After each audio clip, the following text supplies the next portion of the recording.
Yeah, tell me a bit more about what life's been like as a doctor, though, in the middle of all this COVID mayhem. What's that looked like for you on the wards? Yeah, it's been pretty crazy, really.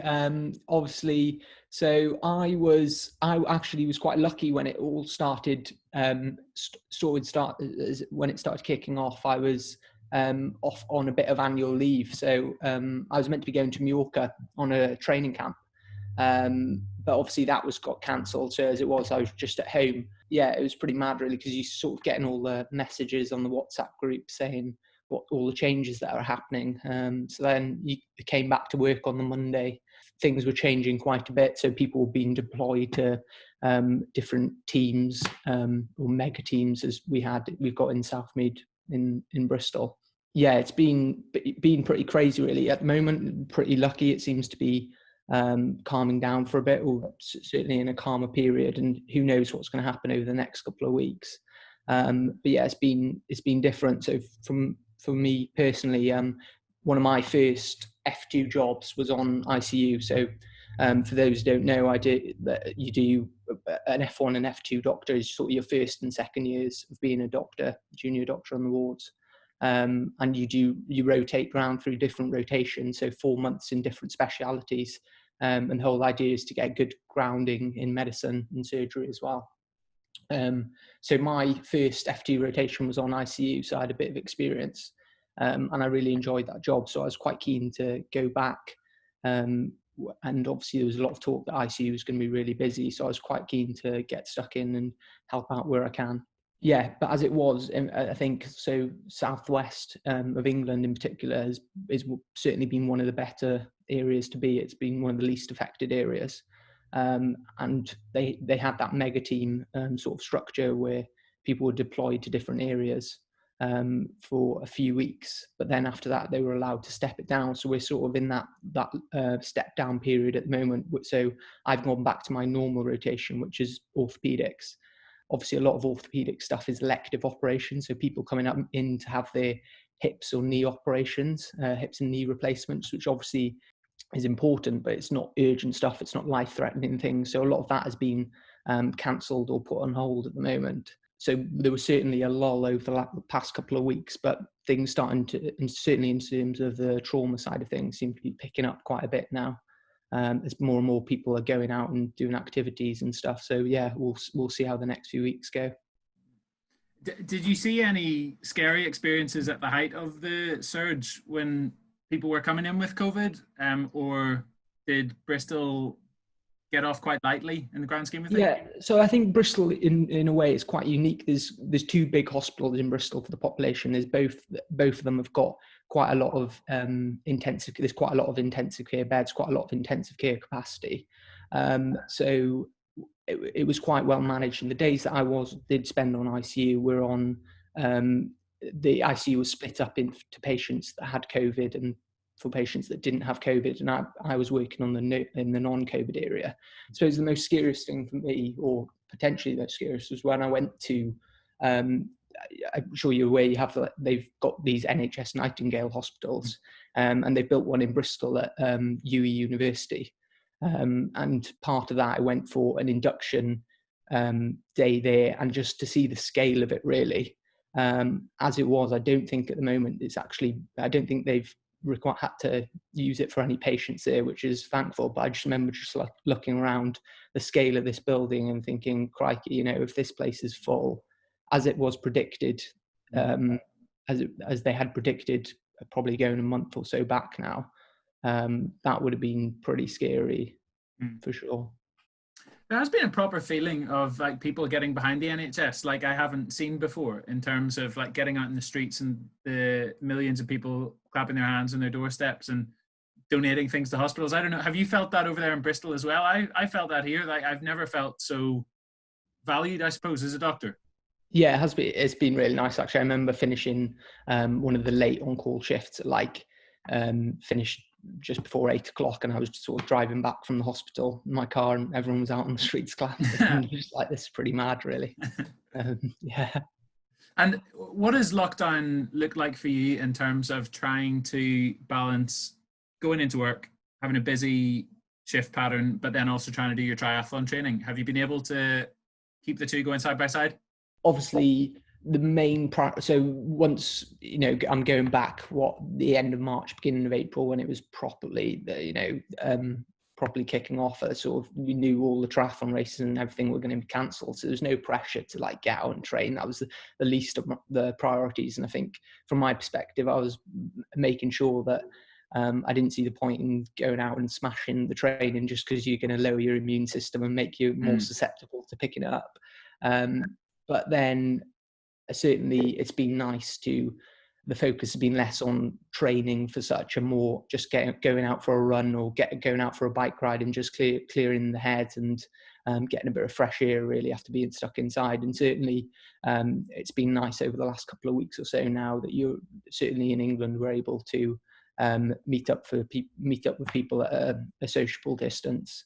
And so it's been nice to catch up with people and go for a cycle or go for a swim in open water swim. That's been really good. So rather than training being something to prepare for a race, it's been just to get outside and enjoy the fresh air really. And for people who don't know, we met at Loughborough when we took a year out of medical training to go and do a sports science course for a year. Yeah, we did. Early on, I remember telling you, I'm into triathlon as well, without realizing how much better at it you were than I was. But you've been doing it for a lot longer than I realized, because just before chatting to you tonight, I went onto Google and typed in your name just to see if I could find out any embarrassing nuggets about you. And I found a picture from 2006. Oh, really? Winning, I think it was like the 13-year-olds category at the Pembrokeshire Junior Triathlon. Yeah, that's it. Yeah. You've been doing this for a long time. I have. I've been doing it for a very long time. So my dad was doing some triathlons when I was really young. I was probably like 8 years old at this age, and my uncle was doing them as well. And so it was something I was exposed to at a young age, and I just loved going to watch my dad in particular racing and taking part, and I just thought it was so cool. So I saw that they were in Wales at the time, there was a bit of a junior series which you could race at when you were 8-9 years old, sort of thing. So got into it through that, and then just gradually just became a bit more competitive. So I think I was already in a swimming club at that stage, but got into swimming a bit more, joined an athletic club, got into running a bit more, and sort of carried it on really. So yeah, I've been doing it for quite a while. And you didn't specifically come from one background in terms of you being a swimmer and then you went for triathlon afterwards. You just sort of did them all together at a very young age. Is that right? Yeah, I think so. I did. I was definitely doing cross country when I was in junior school. And I had I was in swimming lessons and a swimming club, but I'm pretty sure I know for sure that I carried on in the swimming club because I wanted to do triathlon and compete in triathlon. I also remember, I think it was last summer, I saw that you tried stepping up the distance and you went for a half Iron distance race. I think you came fourth, is that right, in the Outlaw? Yes, I did. Yeah. So I've had a few goes at the sort of that was going to be my aim for the season. Really, for this season was to really go back and do the Outlaw and try and get a podium position there and be up there. I've had a few goes at the middle distance with mixed success. My first one, I bonked absolutely terribly within the last 5 miles of the bike. So you can imagine the half marathon was really painful. It was certainly more walking than running. And then the Outlaw was the second one I did. So I did that last year and I paced it slightly better, but I managed to get to the 12-mile mark before I had to walk. So again, the pacing was a bit of an issue again. And then I did Ironman 70.3 Weymouth in September as an age grouper. And yeah, for the amount of training that I was able to put in at that stage, I was pretty happy with that performance. So I was really looking forward to this season, actually, to being able to hopefully put with a bit more consistent training to put in a good performance and see what happens. But it's not to be, and there will always be races in the future. And is that a conscious decision you've made to move away from sprint and Olympic distance and try the middle long distance stuff? Yeah, so I think certainly with the sprint and Olympic distance, certainly in the draft legal sort of racing, the racing that's in like the Olympics and the Commonwealth Games and everything, the swim is really important. And it's the thing that's least appealing to me now is having to, you know, when I was in Loughborough, I was doing 30k, 40k swim weeks, and that's a lot of time just staring at a black line. And after I left Loughborough, I didn't really have, you know, I'd still enjoy getting in the pool, but I have no desire to be able to put in that sort of time staring at a black line again. So but I'd raced a lot of like the draft legal stuff, the sprint distance, the Olympic distance, and just wanted a new challenge really. And obviously the half Ironman distance and Ironman distance, certainly in the UK, is getting really competitive as well. So it was something that motivated me to give that a good go and see what I could do. You mentioned the idea of bunking towards the end of that bike race and how you had to walk at the end of the half hour. And talk people through that who maybe haven't been in that position before. What is going through your head when you're so far into the red that your body just almost gives up on you? What's that? Yeah, it's pretty horrible. So you've just got no energy levels. And I think that's the main learning point that I've learned from these middle distance races certainly on the sprint, and I think to the Olympic to an extent, you can get away with not having such a good nutritional strategy. Whereas in half Ironman, middle distance and Ironman racing, I think nutrition is absolutely crucial, and getting that right can have such a big impact on your performance. So yeah, certainly in those races, it's a case of perhaps pushing the pace too hard, too soon, early on in the bike. And then when your heart rate's too high, you can't then absorb the energy that you need for later on in the race. And I certainly in the Outlaw last year, I remember starting that half marathon, I was quite a bit further down than I'd have liked coming off the bike. So I was quite really motivated to run fast for that half marathon. And I was going pretty well for the first 10k or so. And then after that, it was just a slow decline, just to the point where your vision's narrowing. And you think, you know, you get to within a mile, and I was in second place at that stage. Will Clark was winning it. So he was long gone. But I was in second place, and your vision's narrowing. You just putting one leg in front of the other is a struggle. And I remember just trying to find, like, hoping that there was an aid station going to be, so I could just get some sugar on board, get some Coke or something like that. And it wasn't to be. So yeah, it was a very painful experience, and not one I'd like to repeat again. And when you are thinking about nutrition, is it all gels for you, or would you try anything a bit more solid during a race? Yeah, I think certainly for the middle distance race, you can get away with gels. Ironman distance, not having done an Ironman, I think some people like to have something a bit more solid. And again, your heart rate's that bit lower for an Ironman, so you can absorb that more. You can change up your nutrition a bit and absorb that bit more solid food. Would you ever practice going over those sort of distances at race pace before one of those races? Like, would you try doing a 90k cycle fairly close to race pace before the big day? Yeah, so I've like in Bristol, I've got a good loop that's about 90k, and I'll certainly be putting in some intervals at race pace. And yeah, as you say, like practicing nutrition, just making sure that you can, because obviously you have different gels and everything like that. People can absorb them differently and everything. So yeah, it's really important to practice that race pace, the nutrition you're going to use in the race. I remember towards the end of our year in Loughborough, you were sort of gearing up for the Commonwealths in Glasgow. That was in your mind at the time. And I remember chatting to you about this afterwards, and I think you were selected for the Welsh team as a reserve. Is that right? Yeah, that's right. Yeah. So tell me, what are your memories of that? Do you have happy memories, or is it a bit bittersweet because you were selected, which is incredible, but then didn't get to the start line? So first of all, I think I really enjoyed Glasgow. I think it was a whale of the time, and I'd have loved to have raced, but it wasn't to be. So the plan, I think, was that going into it, that you had to race. So Welsh Triathlon's goal was always to race. To be able to race, you had to have a chance of a medal or a top 5 or something like that. So the best chance for that was going to be in the mixed relay team, because at the time you had Helen Jenkins and Non Stanford for the women. And so the thinking being, if you had some good, strong male athletes who were well rested, that was the best chance of Wales getting a medal in the Commonwealth Games.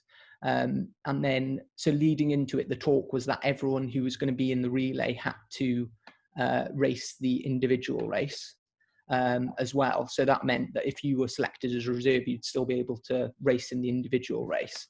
I think then a few months before that was then changed. So, and I knew at that stage that I was the third choice for the relay team. And when that all changed, then I knew that unless there was an injury to Morgan or Liam, who were the first and second athletes, male athletes for Wales, then I wasn't going to get a chance to race. But I knew that I was still going to be going to the athletes' village, I could play a good part in the triathlon team and just being a good team member really, and helping out everyone prepare for the race and everything.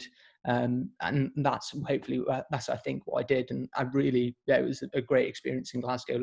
Glasgow, the city, really embraced the Commonwealth Games, and I just found staying in the village as well. Everyone was so friendly, meeting people, athletes from different countries and everything like that. It was such a cool experience, and I would have loved to have actually got to race in it, but it wasn't to be. And overall, absolutely loved Glasgow. What's Welsh Triathlon looking like at the minute? Because you mentioned a few big names who have come out of Wales over the years, like Helen and Non. Is there still a good production line? Yeah, I think so. I think so. Certainly in terms of the male athletes, there seems to be a lot of the guys at the moment are the same guys that were racing probably 4 or 5 years ago as well. So they've recently, in the last couple of years, got a performance centre opened up in Cardiff, which is like a collaboration between Welsh Triathlon and the Welsh Cardiff universities as well. So I think from speaking to the athletes that train in there, they absolutely love it, and it seems like they've got a really good setup. And I think that's hopeful then for the future, because I think you need that, just having athletes to train with in a similar position to yourselves. Just helps push each other on each day. Certainly that was the way it was when that year that I was in Loughborough was so good. People people abilities to yourself, every session you just want to be at the top of your game, because you know that you don't want to give an inch to the bloke next to you, because you're going to be racing him in a couple of months' time. Do you still come across some of those athletes when you're racing today? Have they stepped up to the longer distance stuff as well? Yeah, some of them have. So what I've done the last couple of years is that Welsh Triathlon have put on a really good series over the summer, which is called Welsh Triathlon Super Series. And it's been, for the last couple of years, you've had 6 races that have made up the series, a mixture of sprints and Olympic distance races. And it's been non-drafting racing. Just in races all around Wales, and that's been really good. And again, you get to meet up with the boys and everything that I know, and that are really good athletes, and but also you get on well with. So it's not really nice to catch up with that. And similarly, when I did 70.3 Weymouth in September as well, seeing a few of the guys that have really stepped up and racing really well over in the pro field, it was nice to catch up with those people as well. Is there a good, healthy degree of competition between you? I know when I bump into my mates at races, I want to beat them. Yeah, definitely. Yeah. Triathlon? Yeah, definitely. That's the appeal of triathlon for me. It's just I love the competition. Tell me, looking forward, how do you think you'll be able to balance being a doctor and training for the middle distance events? You'd mentioned about how it'll probably involve less swim training, but you still think you'll be able to do the two side by side? Yeah, I mean, it's difficult. That. So I think, triathlon is all about consistency and being able to put in sessions day after day, which, as it's difficult when you're working night shifts and you're going from long days to short days and everything like that. It does play havoc. So I think the first part is accepting that you're not going to be able to, perhaps if you had all the time in the world, you're not going to be able to do as much as you'd like. But I think just having a healthy attitude that triathlon for me now is a hobby, and it's something I still take seriously, but is a hobby at the end of the day. Certainly, when I was in Loughborough, pretty much the whole focus, like I enjoyed the degree, but the whole focus for being there was the triathlon. Whereas then when I went back to Bristol, the main aim was to get a medical degree. But at the same time, you sort of then shifted attitude so that after finishing a hard day of revising or something like that, it was actually refreshing and nice to be able to go out and do a good run session or a bike session or a swim session, something like that. I think in terms of balancing them, it's difficult. I'd quite like to take a bit of time out from like January onwards, maybe, to give myself for next year a good lead into the season and just see what I can do over some of the middle distance races earlier in the season. Whether we'll see what happens with coronavirus and everything, whether that's going to be possible, but that would be quite nice.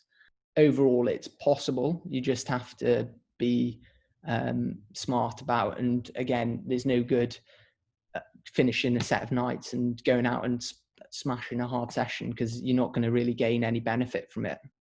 Do you feel like you've enjoyed it a bit more since it's become a hobby? Yeah, I think so.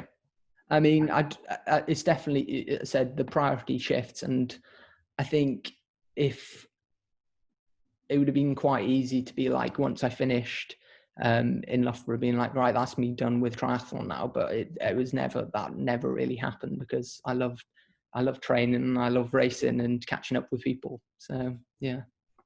Is this a lockdown haircut you have? Yeah, it is. I went full lockdown a couple of weeks ago. Did you do it yourself? Yeah, with a bit of help from a flatmate. Good on. Yeah, he had to bail me out halfway through. That's brilliant. As lockdown eases, I'm hoping to do a few cycling holidays over the summer. If I was to explore Wales, where would you recommend for a good cycling holiday? So I think I'm from Pembrokeshire. I think Pembrokeshire's marvellous. You could ride on the Ironman Wales course and everything. Yeah. But there's plenty of like hilly terrain and everything. North Wales is really good. So up in Snowdonia, and you've got the Brecon Beacons as well. They're going back down in the south, and as long as you like the hills, you'll always find somewhere good to cycle in Wales. What's the toughest hill? If you had to pick the hardest one you've cycled in Wales? Oh, the toughest hill.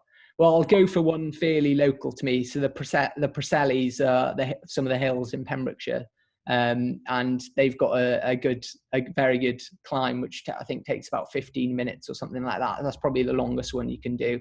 But otherwise, in Pembrokeshire, there's plenty of short and sharper ones, which probably last less time to get up, but certainly pretty steep and hard. Yeah. Brilliant. I'll have to look into it. And what's your prediction for when you think we'll be able to do proper triathlon races again? Oh, that's a tough one, mate. I don't know. When do you think? I think I'll go. I think we'd be lucky to get any races in the UK this year. Yeah, agreed. I think, there might be a few going on in Spain, maybe in October. I don't know, but I think we'll be very lucky to get anything in the UK this year, which is a shame. What are your big aims then for the next few years in terms of triathlon? So you've mentioned the middle distance. Is that something you would like to focus on and try and be competitive at then? Yeah, certainly. So I'd love to, so the aim for this year really was to try and target some middle distance races earlier on in the season to try and get the professional license, and race professionally towards the end of the season. So I suppose that'll be the aim for next year. And we'll see what happens with that. But yeah, that's the aim at the moment. From dipping your toe into the water over the past couple of years, what do you think are the big things you would need to try and work on to get to that level? Yeah, I think so. I think my swimming and my running is there or thereabouts. Obviously needs a bit of improvements, but there or thereabouts. I think the main improvements are going to become from bike training and getting that bit stronger on the bike, and nutrition as well.